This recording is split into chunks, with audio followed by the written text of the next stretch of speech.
दोस्तों, आपका स्वागत है आपके अपने YouTube चैनल बोलती कहानियाँ में। दोस्तों, आज की कहानी का शीर्षक है दूसरी शादी। आइए दोस्तों, कहानी को शुरू करते हैं।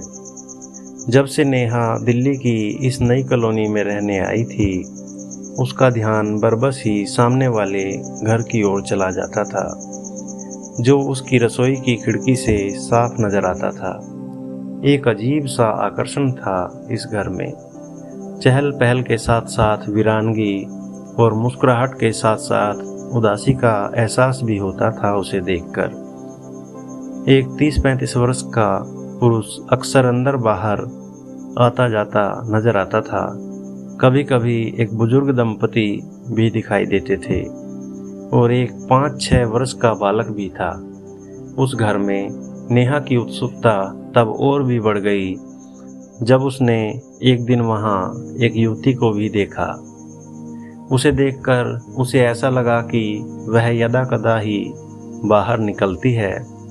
उसका सुंदर मासूम चेहरा और गर्मी के मौसम में भी सिर पर स्कार्फ उसकी जिज्ञासा को और बढ़ा गया। जब नेहा की उत्सुकता हद से ज़्यादा बढ़ गई तो एक दिन उसने अपने दूध वाले से पूछ ही लिया, भैया तुम सामने वाले घर में भी दूध देते हो ना, तो बताओ कौन कौन है उस घर में। यह सुनते ही दूध वाले की आंखों में आंसू और आवाज में करुणा भर गई। भर्राए स्वर में बोला, दीदी मैं 20 सालों से इस घर में दूध दे रहा हूँ, पर ऐसा कभी नहीं देखा। यह साल तो जैसे इन पर कयामत बनकर ही टूट पड़ा है। कभी दुश्मन के साथ भी ऐसा ना हो। बताते हुए दूध वाला कुछ ज्यादा ही सीरियस हो गया। भैया अपने आप को संभालो। अब नेहा को पड़ोसियों से ज्यादा अपने दूध वाले की चिंता होने लगी थी, पर मन अभी भी यह जानने के लिए उत्सुक था कि आखिर क्या हुआ है उस घर में। शायद दूध वाला भी अपने मन का बोझ हल्का करने के लिए बेचैन था। वह कहने लगा, क्या बताऊं दीदी, छोटी सी गुड़िया थी सोनम बेबी जब मैंने इस घर में दूध देना शुरू किया था। देखते ही देखते वह सयानी हो गई और उसके लिए लड़के की तलाश शुरू हो गई। सोनम बेबी ऐसी थी कि सबको देखते ही पसंद आ जाए, मगर लड़का भी उसके जोड़ का होना चाहिए था। एक दिन सत्यम बाबू उनके घर आए। उन्होंने सोनम के माता पिता से कहा कि शायद सोनम ने अभी आपको बताया नहीं है, मैं और सोनम एक दूसरे को चाहते हैं और अब विवाह करना चाहते हैं। और फिर अपना पूरा परिचय दिया। सत्यम बाबू इंजीनियर थे, वह माँ बाप की इकलौती औलाद। सोनम के माता पिता को एक नज़र में ही भा गए। उन्होंने पूछा कि क्या तुम्हारे माता पिता को यह रिश्ता मंजूर है।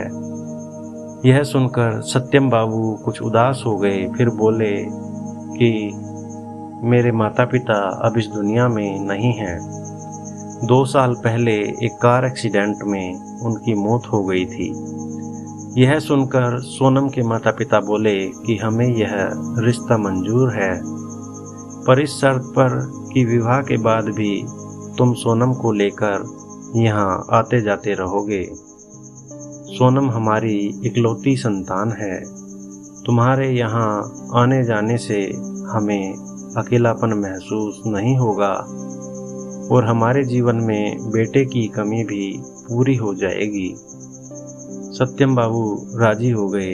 फिर क्या था, धूमधाम से दोनों का विवाह हो गया और फिर साल भर में गोद भी भर गई। नेहा ने कहा, यह सब तो अच्छा ही है, इसमें दुख की क्या बात है। दूध वाले ने फिर कहना शुरू किया, एक दिन जब मैं दूध देने गया तो घर में सोनम बिटिया, सत्यम बाबू और सोनम बिटिया का बेटा यश भी था। तब मैंने कहा कि बिटिया कैसी हो, बहुत दिनों बाद दिखाई दी। मेरी तो आंखें ही तरस जाती हैं तुम्हें देखने के लिए। पर मैं बड़ा हैरान हुआ कि जो सोनम मुझे काका काका कहते नहीं थकती थी, वह मेरी बात सुनकर मुंह फेर कर अंदर चली गई। मैंने सोचा बेटियां ससुराल जाकर पराई हो जाती हैं और कभी कभी उनके तेवर भी बदल जाते हैं। अब वह कहाँ एक दूध वाले से बात करेगी, और फिर मैं वहां से चला आया। पर अगले ही दिन मुझे मालूम पड़ा कि मुझसे न मिलने की वजह कुछ और ही थी। सोनम बिटिया नहीं चाहती थी कि सदा उसका खिलखिलाता चेहरा देखने वाले काका को उसका उदास व मायूस चेहरा दिखे। दरअसल सोनम बिटिया इस बार वहां मिलने नहीं बल्कि अपना इलाज करवाने आई थी। कुछ दिन पहले ही पता चला था कि उसे तीसरी और अंतिम स्टेज का ब्लड कैंसर है। इसलिए डॉक्टर ने जल्दी से जल्दी दिल्ली ले जाने को कहा था, क्योंकि वहाँ इस बीमारी का इलाज नहीं था। सोनम को अच्छे से अच्छे डॉक्टरों को दिखाया गया, पर कोई फ़ायदा नहीं हुआ। ब्लड कैंसर की वजह से सोनम बिटिया की हालत दिनों दिन बिगड़ती चली गई। बार बार कीमोथेरेपी करवाने से उसके लंबे काले रेशमी बाल भी उड़ गए। इसी वजह से वह हर वक्त स्कार्फ बांधे रखती है। कितनी बार खून बदलवाया मगर सब बेकार। सत्यम बाबू बहुत चाहते हैं सोनम बिटिया को, हमेशा उसी के सिरहाने बैठे रहते हैं। तन मन धन सब कुछ वार दिया सत्यम बाबू ने सोनम बिटिया के लिए। शाम को जब नेहा के पति वंश ऑफिस से आए तो नेहा ने उन्हें सारी बात बताई। इस दुखद कहानी में एक सुखद बात यह है कि सत्यम बाबू बहुत अच्छे पति हैं। ऐसी हालत में सोनम की पूरी सेवा कर रहे हैं। शायद इसीलिए विवाह संस्कार जैसी परंपराओं को इतना महत्व दिया जाता है। और यह आधुनिक पीढ़ी है कि विवाह करना ही नहीं चाहती। लिव इन रिलेशनशिप की नई विचारधारा ने विवाह जैसे पवित्र बंधन की धज्जियां उड़ा दी हैं। फिर मैं भी किन बातों में उलझ गई। वंश को भूख लगी होगी, वे थके हारे ऑफिस से आए हैं, उनकी देखभाल करना मेरा भी तो कर्तव्य है। यह सोचकर नेहा रसोई की ओर चल दी। रसोई से फिर सामने वाला मकान नजर आया। आज वहाँ काफी हलचल थी। लगता था घर की हर चीज अपनी जगह से हिलना चाहती थी। घर में कई लोग इधर उधर चक्कर लगा रहे थे। बाहर एम्बुलेंस खड़ी थी। नेहा सहम गई कि कहीं सोनम को कुछ। नेहा का शक ठीक था। उस दिन सोनम की तबीयत अचानक खराब हो गई और उसे अस्पताल में भर्ती कराना पड़ा। हालांकि उनसे अधिक परिचय नहीं था, फिर भी नेहा और वंश अगले दिन उससे मिलने अस्पताल गए। वहाँ सत्यम की हालत ठीक उस परिंदे जैसी थी जिसे पता था कि उसके पंख अभी कटने वाले ही हैं, क्योंकि डॉक्टरों ने यह घोषित कर दिया था कि सोनम अपने जीवन की अंतिम घड़ियां गिन रही है। फिर वही हुआ। अगले दिन सोनम इस संसार से विदा हो गई। इस घटना को घटे करीब 2 महीने हो गए थे, पर जब भी उस घर पर नजर पड़ती, नेहा की आंखों के आगे सोनम का मासूम चेहरा घूम जाता और साथ ही सत्यम का बेबस चेहरा भी।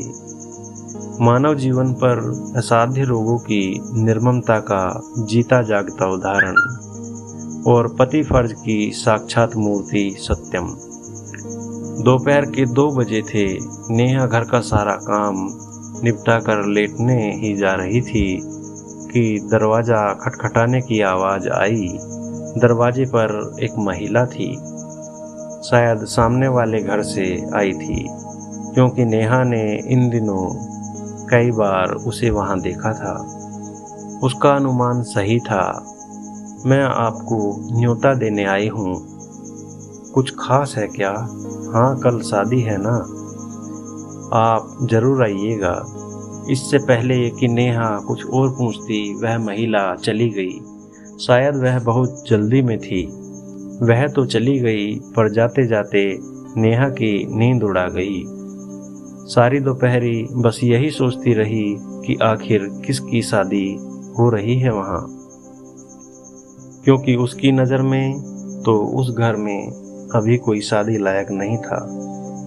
शाम को जब वंश आए तो उनके घर में पैर रखते ही नेहा ने उन्हें यह सूचना दी, जिसने दोपहर से उसके मन में खलबली मचा रखी थी। उसे लगा कि यह समाचार सुनकर वंश भी हैरान हो जाएंगे, पर ऐसा कुछ नहीं हुआ। वे वैसे ही शांत रहे जैसे पहले थे। बोले, ठीक है, चली जाना, हम पड़ोसी हैं। पर शादी किसकी है, आपको यह जानने की उत्सुकता नहीं है क्या? नेहा ने तनिक भौहें सिकोड़ कर पूछा, क्योंकि उसे लगा कि वंश उसकी बातों में रुचि नहीं ले रहे हैं। और किसकी? सत्यम की। अब यश की तो करने से रहे इतनी छोटी उम्र में। सत्यम के घर वाले चाहते हैं कि यह शीघ्र ही हो जाए, क्योंकि सत्यम को इसी माह विदेश जाना है। दुल्हन सोनम की चचेरी बहन है। यह सुनकर नेहा के पैरों तले की जमीन खिसक गई। जिस सत्यम को उसने आदर्श पति का ताज देकर सिर आंखों पर बिठा रखा था, वह अब उससे छिनता नजर आ रहा था।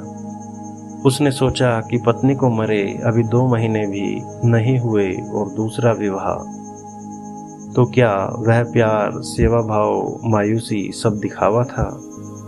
क्या एक स्त्री का पुरुष के जीवन में महत्व जितने दिन वह साथ रहे उतना ही है? क्या मरने के बाद उसका कोई वजूद नहीं? मुझे कुछ हो जाए तो क्या वंश भी ऐसा ही करेंगे? इन विचारों ने नेहा को अंदर तक हिला दिया और वह सिर पकड़कर सोफे पर बैठ गई। उसे सारा कमरा घूमता नजर आ रहा था। जब वंश वहां आए तो नेहा को इस हालत में देख घबरा गए और फिर उसका सिर गोद में रखकर बोले, क्या हो गया है तुम्हें? क्या उठ पटांग सोच सोच कर अपना दिमाग खराब किए रखती हो? तुम्हें कुछ हो गया तो मेरा क्या होगा? वंश की इस बात पर सदा गौरवान्वित महसूस करने वाली नेहा आज बिफर पड़ी। ले आना तुम भी सत्यम की तरह दूसरी पत्नी। पुरुष जाति होती ही ऐसी है। पुरुषों की एक मर्ग मरीचिका है। नहीं, ऐसा नहीं है। सत्यम यह शादी अपने सास ससुर के कहने पर ही कर रहा है। उन्होंने ही उसे पुनर्विवाह के लिए विवश किया है, क्योंकि वे सत्यम को अपने बेटे की तरह चाहने लगे हैं। वे नहीं चाहते कि सत्यम जिंदगी भर यूं ही मायूस रहे। वे चाहते हैं कि सत्यम का घर दोबारा बस जाए और सत्यम की पत्नी के रूप में उन्हें अपनी सोनम वापस मिल जाए। इस तरह यश को भी माँ का प्यार मिल जाएगा। नेहा, जीवन सिर्फ भावनाओं और यादों का खेल नहीं है, यह हकीकत है और इसके लिए हमें कई बार अपनी भावनाओं का दमन करना पड़ता है। सिर्फ ख्वाबों और यादों के सहारे जिंदगी नहीं काटी जा सकती। जिंदगी बहुत लंबी होती है। सत्यम दूसरी शादी कर रहा है, इसका अर्थ यह नहीं है कि वह सोनम से प्यार नहीं करता था। सोनम उसका पहला प्यार था और रहेगी, परंतु यह भी तो सत्य है कि सोनम अब दोबारा नहीं आ सकती। दूसरी शादी करके भी वह उसकी यादों को जिंदा रख सकता है। शायद यह सोनम के लिए सबसे बड़ी श्रद्धांजलि होगी। यह दूसरी शादी इस बात का सबूत है कि स्त्री और पुरुष एक गाड़ी के 2 पहिए होते हैं और यह गाड़ी खींचने के लिए एक दूसरे की जरूरत पड़ती है, और यह काम अभी हो जाए तो इसमें हर्ज ही क्या है। वंश की बातों ने नेहा के दिमाग से भावनाओं का पर्दा हटाकर वास्तविकता की तस्वीर दिखा दी थी।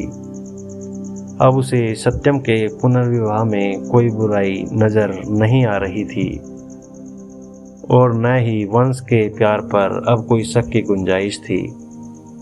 वंश के लिए खाना लगाकर नेहा अलमारी खोलकर बैठ गई और फिर स्वभाव अनुसार वंश का सिर खाने लगी। कल कौन सी साड़ी पहनूं? पहली बार उनके घर जाऊंगी, अच्छा इंप्रेशन पड़ना चाहिए। वंश ने भी सदा की तरह मुस्कुराते हुए कहा, कोई भी पहन लो, तुम पर तो हर साड़ी खिलती है, तुम हो ही इतनी सुंदर। नेहा वंश की प्यार भरी बातें सुनकर खुश हो गई। दोस्तों, ये थी हमारी आज की कहानी जिसका शीर्षक था दूसरी शादी। दोस्तों, आपको आज की कहानी कैसी लगी कमेंट बॉक्स में ज़रूर बताएं। कृपया वीडियो को लाइक करके चैनल को सब्सक्राइब जरूर करें। धन्यवाद दोस्तों।